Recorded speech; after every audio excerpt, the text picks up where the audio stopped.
श्री गुरुदत्त राजमूर्ती ओवाळितो प्रेमे आरती। ब्रह्मा विष्णु शंकराचा असे अवतार श्री गुरुचा। कराया उद्धार जगाचा जाहला बाळ अत्रि ऋषीचा। घरिला वेश असे यतीचा मस्तकी मुकुट शोभे जटीचा। कंठी रुद्राक्ष माळ धरुनी हातामध्ये आयुध बहुध भरुनी। तेणे भक्तांचे क्लेश हरुनी त्यासी करुनी नमन अगशमन होईल रिपुदमन गमन असे त्रैलोक्यावरती।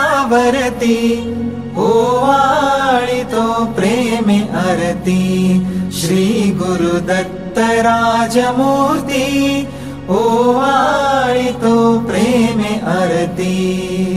गाणगापुरी वस्ती जाची प्रीती अवदुंबर छायेची। भीमा अमर संगमाची भक्ती असे बहुत सुशिष्यांची। वाट दावुनिया योगाची ठेव दे तसे निज मुक्तीची।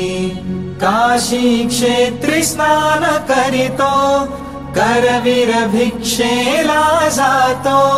माहुरी निद्रेला वरितो तरतरित छाती झरझरित नेत्र गरगरित शोभतो त्रिशूळ जया हाती।